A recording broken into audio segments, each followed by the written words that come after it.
mejor noticia que yo tengo para ti es que siendo nosotros pecadores, Cristo murió por nosotros en la cruz del Calvario.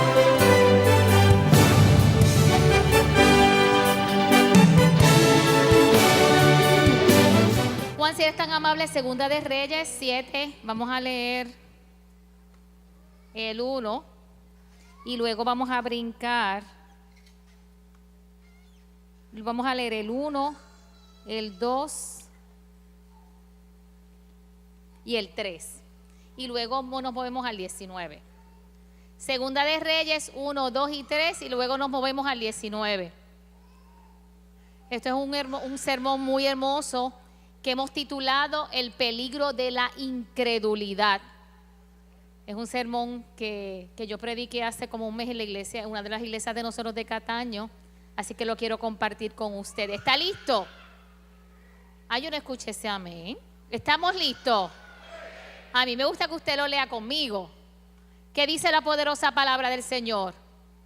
Dijo entonces que Eliseo, oíd palabra de Jehová. Así dijo Jehová: mañana a esta hora valdrá el sé de flor de harina ¿cuánto? 1 siclo.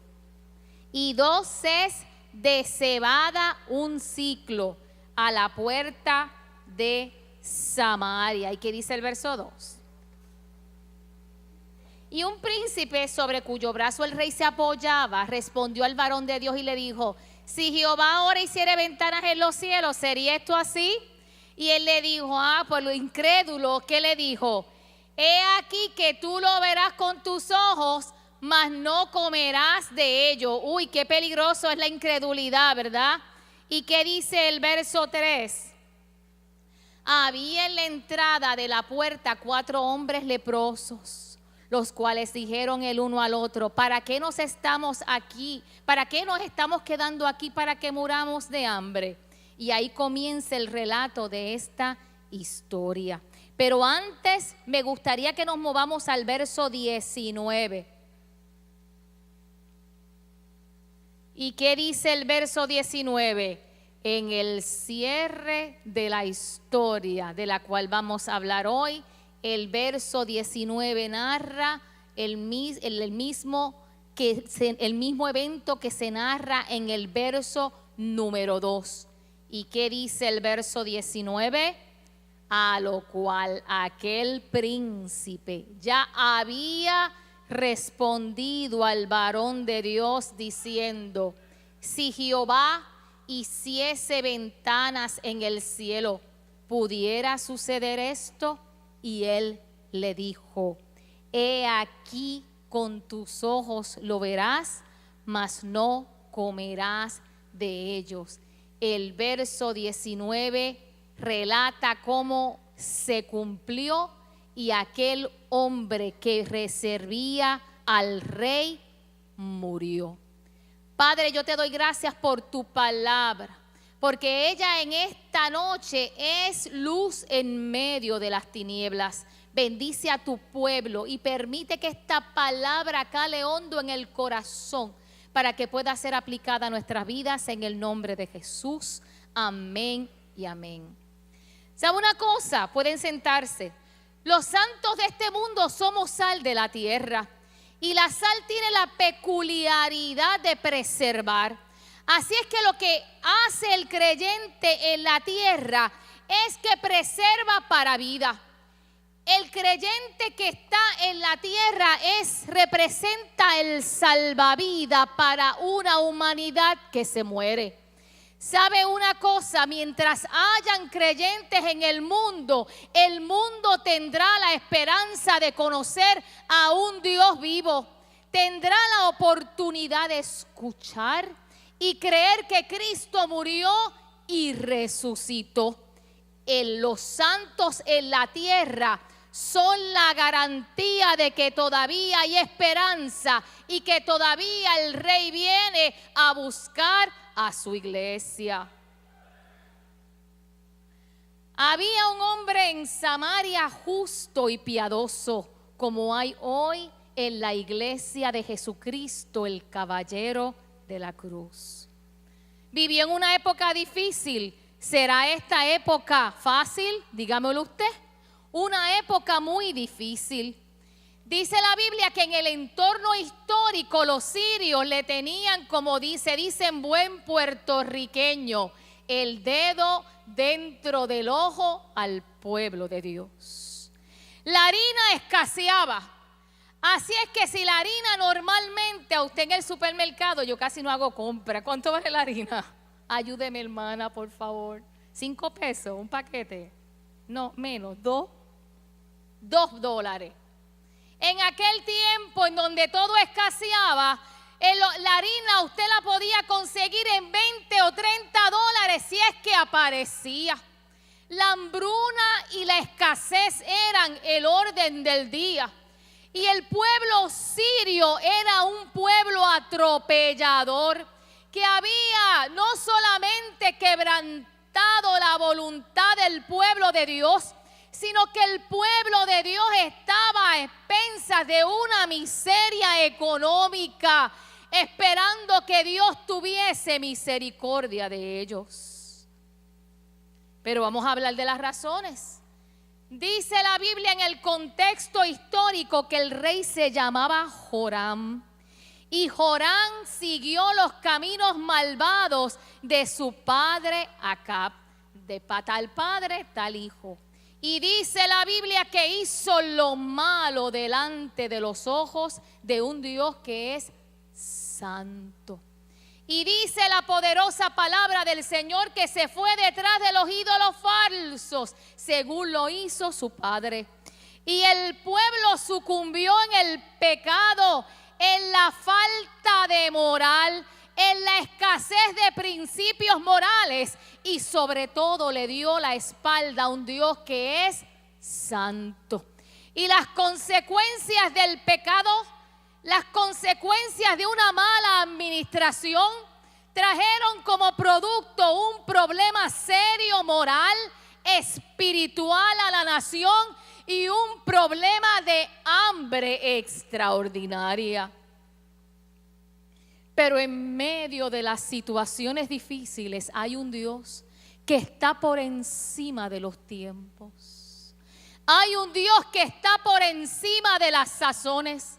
Hay un Dios que está por encima de la miseria y el dolor que ha declarado el enemigo contra tu casa y contra nuestra nación.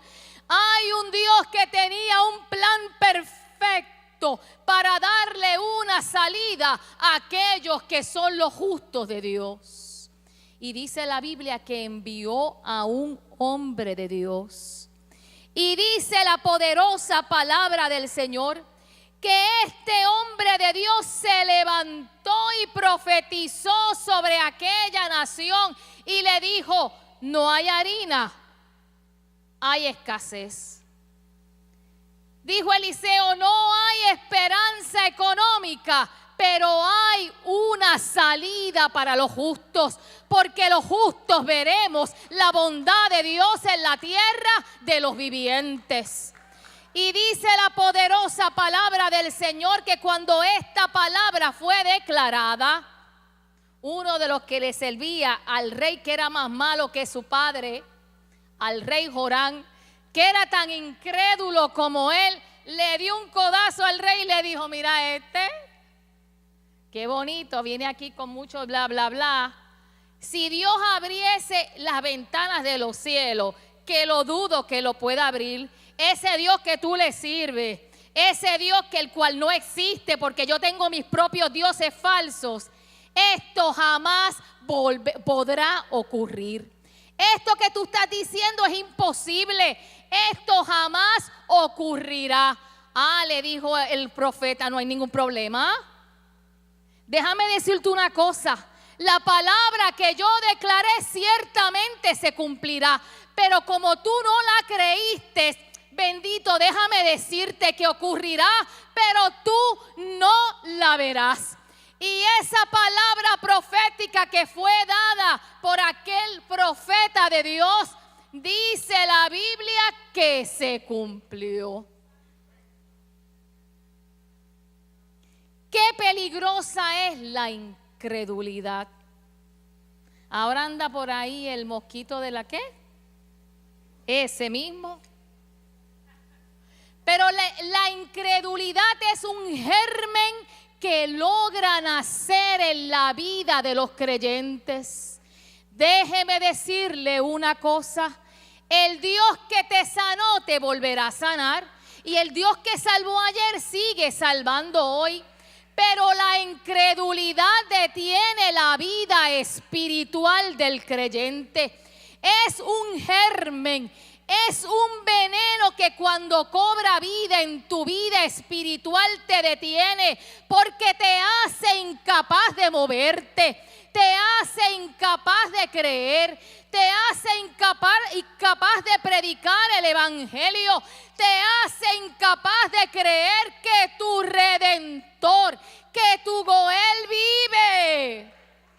Y entonces nos convertimos en cristianos de rutina, que viven la vida viviendo de las migajas y las miserias de las que caen en el piso, sabiendo que hay un manjar que les espera a aquellos que son los hijos de Dios.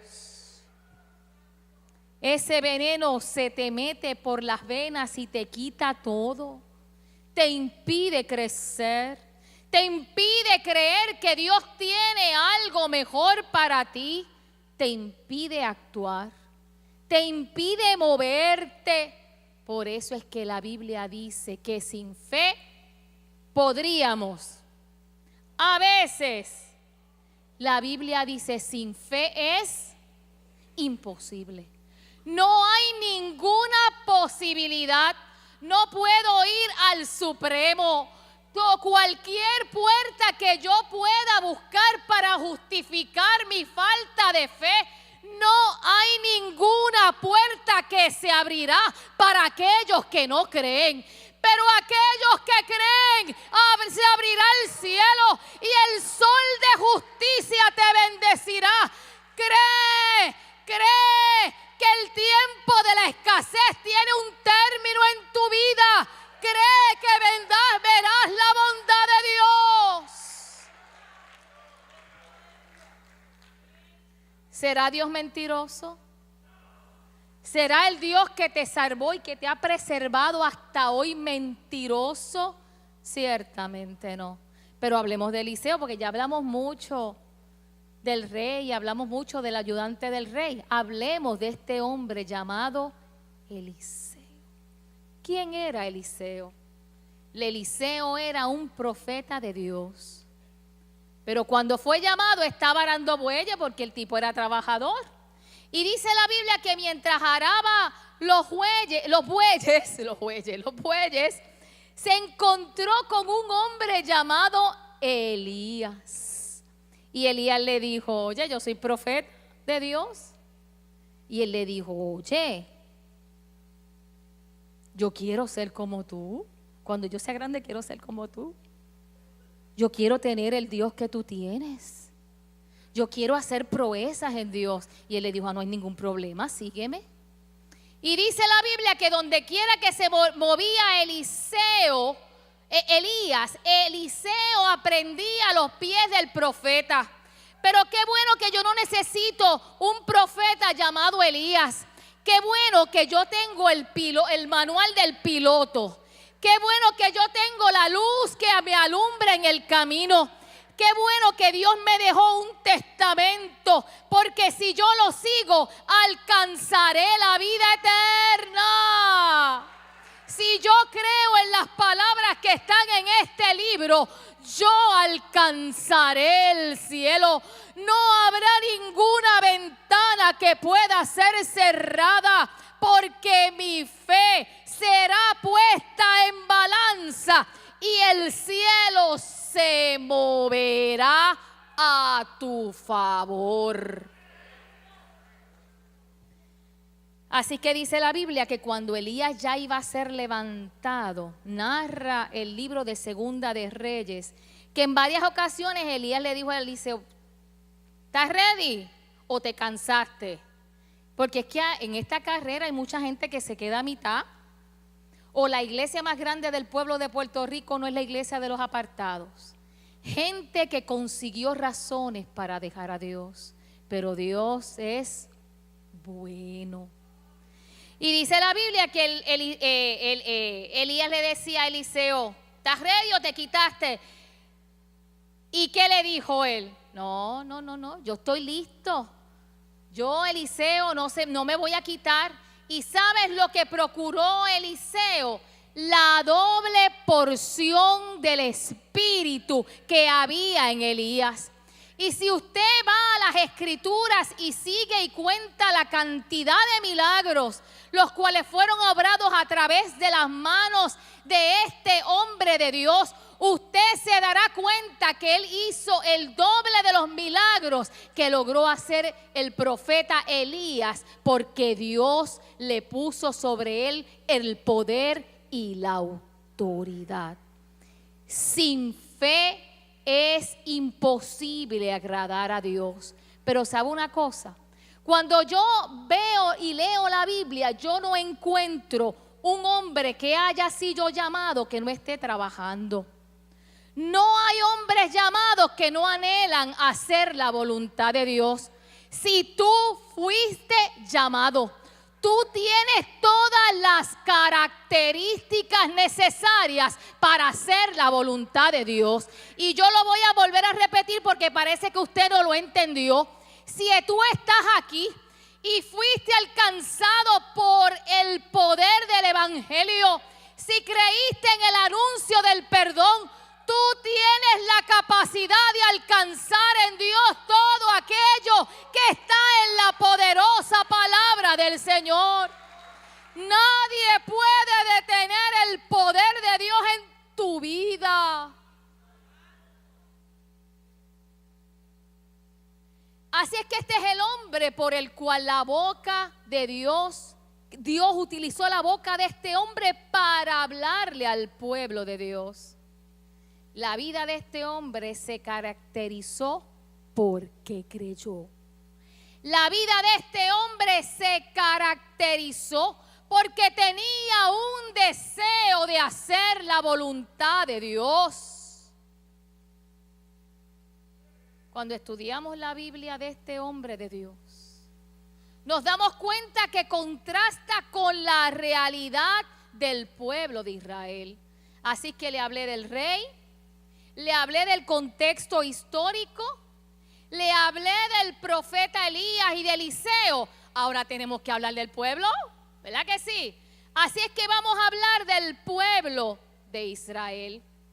El pueblo de Israel estaba oprimido por los sirios, oprimido por su incredulidad, detenidos porque eran incapaces de servirle a un Dios que había sido bueno, detenidos porque ya no había nobleza, ya no había verdad, ya no había amor hacia el prójimo, llenos de codicia, de envidia. Y dice la Biblia que fueron tras ídolos y dejaron a Dios, fuente de agua viva. La incredulidad tomó forma de duda. Y esa duda se convirtió en la realidad de un pueblo que le dio la espalda a Dios. ¿Sabe una cosa?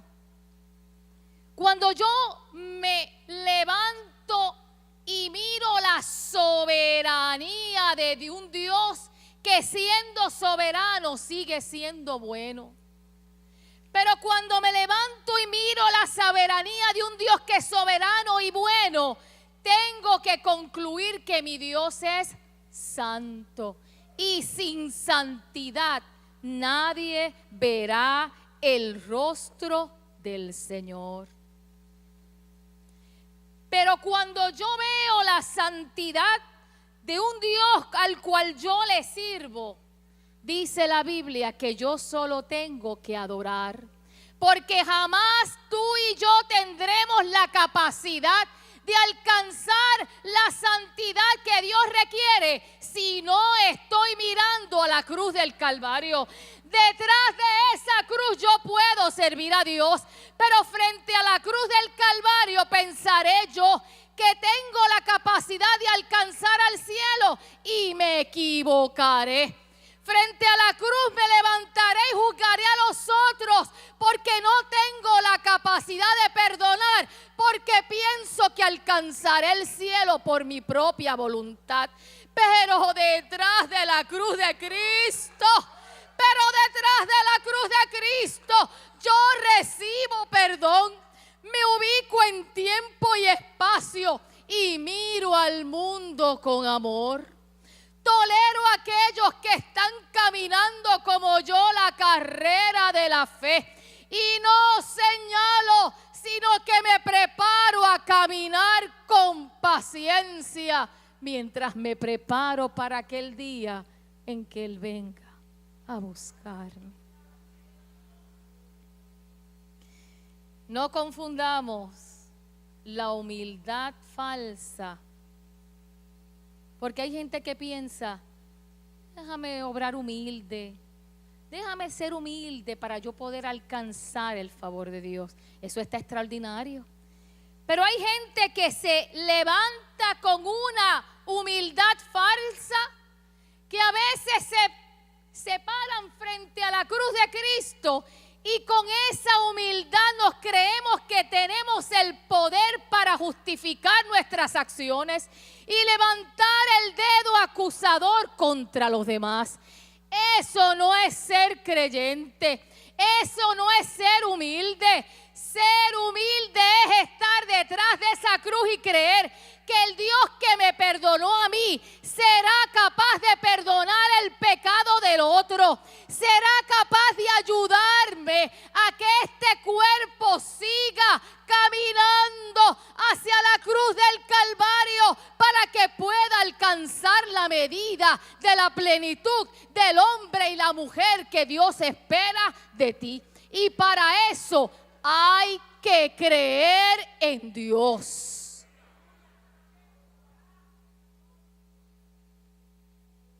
Pero cuidado con la fe falsa, porque hay veces que no creemos, pero a veces hay una fe que se dice de nuestra boca, pero del corazón nada. Y empezamos a jugar con el Señor. Y decimos, si me libró antes, me volverá a liberar.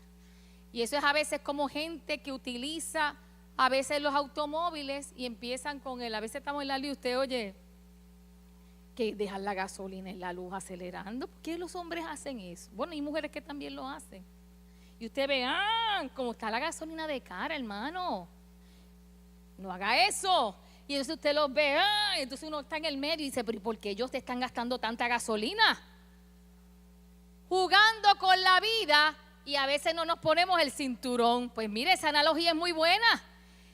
Me voy a hacer lo que yo hacía antes. Porque si Dios me ha librado antes, me seguirá librando. Ay, eso que yo hacía antes no era tan malo nada. Y dice la Biblia que entonces vamos caminando como la puerca al fango y nos olvidamos que Dios demanda de nosotros una fe absoluta que va mejorando nuestro hombre interior para que el sol de justicia nazca y nos haga hombres y mujeres nuevos.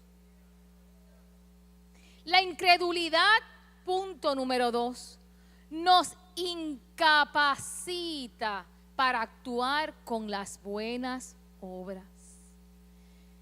Dice la Biblia en el libro de Lucas 9, del verso 37 al 43, que había un hombre que se le acercó a Jesús endemoniado. Y dice la Biblia que los discípulos trataron por todos los medios de echar fuera ese espíritu maligno de la vida de este joven. ¿Y qué pasó? ¿Qué dice la Biblia? ¿Pudieron? ¿Fueron exitosos? Dice la Biblia que no. Pero detrás de este relato bíblico quiero compartir con usted rápidamente 3 grandes lecciones. Para el padre que llevó el joven que estaba endemoniado, ¿hubo fe? Usted me dirá. El padre que llevó el hijo endemoniado ante los discípulos, ¿ese hombre tuvo fe? Pues claro, porque si no hubiera tenido fe no lo hubiera llevado. Así es que el padre no era el problema. Punto número 2. El joven que estaba endemoniado tenía la capacidad de creer o no creer. Usted me dirá, estaba endemoniado. Así es que el padre tuvo fe y este joven fue llevado a aquel que podía, según lo que él había escuchado, libertarlo. Pero cuando los discípulos oraron por él, ¿qué pasó? No tuvieron la suficiente fe para que el joven fuera liberado. ¿Y qué dijeron los demonios? Porque los demonios rápido cogieron el micrófono. ¿Y qué dijeron los demonios?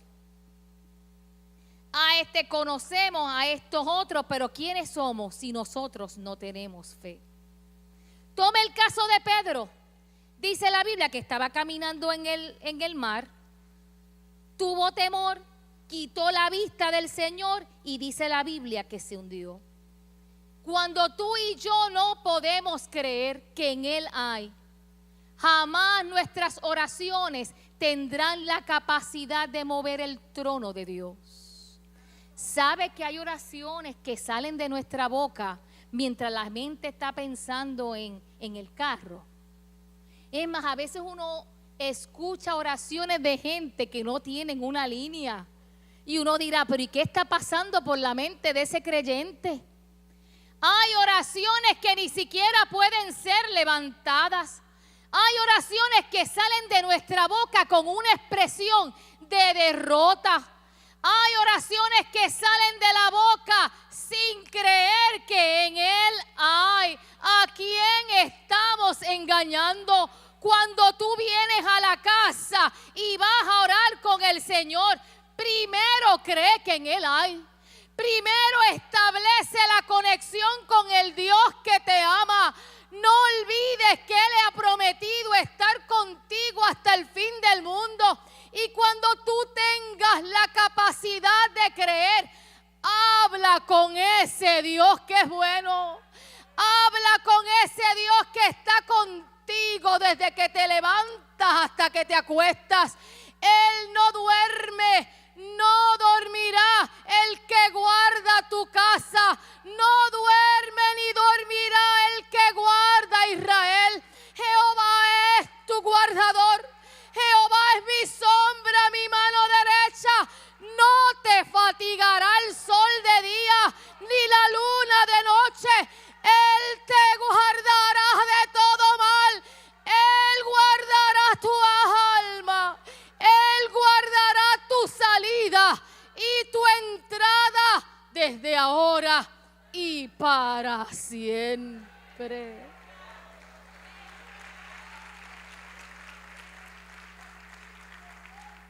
La incredulidad produce duras consecuencias. Vamos a volver a la historia porque la dejamos a mitad. Dice la Biblia en Segunda de Reyes que luego que fue dada esta palabra, oyen unos leprosos. Y los leprosos dijeron, aquí hay hambre, no nos dejan entrar porque somos leprosos. Y en el campamento de los sirios hay comida. Así que tenemos dos opciones. O nos quedamos aquí o nos morimos, no nos van a dejar entrar porque somos leprosos. Así que vamos al campamento sirio a ver qué pasa. A lo mejor pensaban ellos, como somos leprosos, a lo mejor nos ven y a huye el crispín. Y dice la Biblia que cuando ellos entraron al campamento sirio, el Dios que había dicho que la harina del ciclo de la harina estaría disponible para todos aquellos que le servían a Dios, para todos los justos, ese mismo Dios había entrado al campamento sirio y había hecho un ruidito. El Dios que yo conozco es soberano. Y dice la Biblia que los sirios se mataron entre ellos y los otros se fueron. Y que cuando llegaron los leprosos, encontraron todos aquellos tesoros y comida y ropa y vestidos disponibles para ellos. Hay bendición para los que creen, pero para los que no creen lo que habrán son malas consecuencias. Para los que no creen, habrán malas decisiones. Para los que no creen, las cosas no andarán bien. Para los que no creen, tomaremos decisiones en este mundo, pero al cielo no llegaremos. Pero me encanta la lección de los leprosos. Los leprosos se dijeron: no seamos escasos, no seamos así. Si ahora hemos tenido este botín de guerra que Dios nos los ha entregado, vamos a donde el rey, que era más malo que Caín. Vamos donde el rey y compartamos todos estos manjares, todo este tesoro.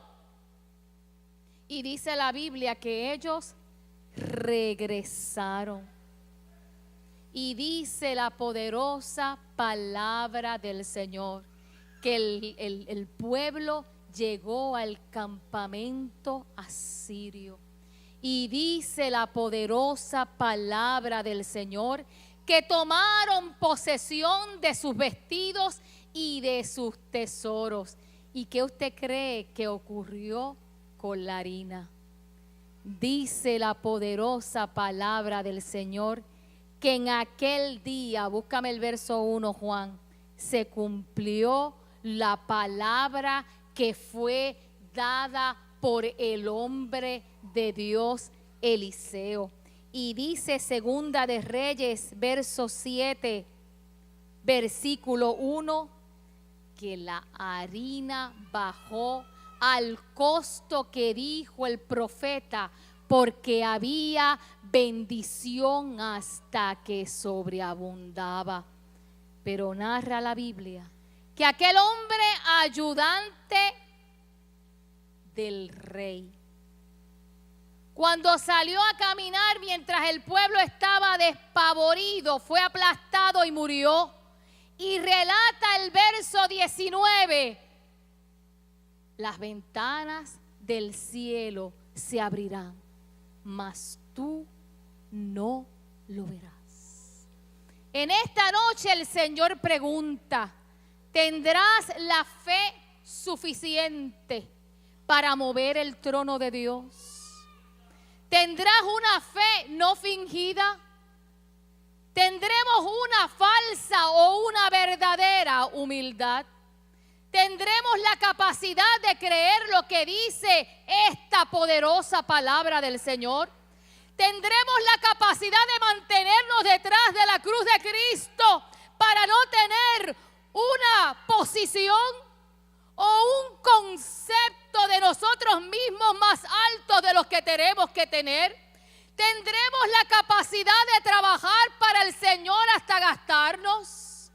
Detrás de la cruz de Cristo alcanzaremos el perdón que buscamos y la vida eterna. Detrás de la cruz de Cristo alcanzaré yo la fe que necesito para ser la sal de la tierra. Detrás de la cruz de Cristo aprenderé que no hay un mejor honor, que no hay un mayor privilegio que esta boca se abra para decirle a otro: Dios ha sido bueno conmigo. Detrás de la cruz de Cristo no moriré, viviré. Y el día en que la trompeta suene, ¿quién yo soy? Lo que esperé, lo que vi y lo que no vi. Esta mañana la pastora le decía a la iglesia: aunque no veas, como relata el libro de los Hebreos, de los héroes de la fe, tu petición contestada con tus ojos, el que lo prometió lo cumplirá. ¿Cuál es mi deber? Camina y cree. Camina. Detrás de la cruz de Cristo hay esperanza. Detrás de la cruz de Cristo yo veo que viene un aguacero. Detrás de la cruz de Cristo el profeta le dijo a Giesi: mira otra vez, no hay sequía, mira otra vez. Y cuando el siervo miró,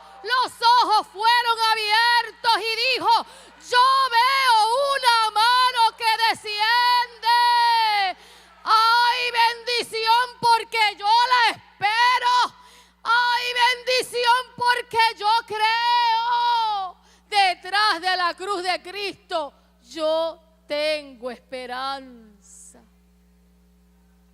Evalúa en esta noche la medida de tu fe. Él nos invita a creer. La mejor noticia que yo tengo para ti es que siendo nosotros pecadores, Cristo murió por nosotros en la cruz del Calvario.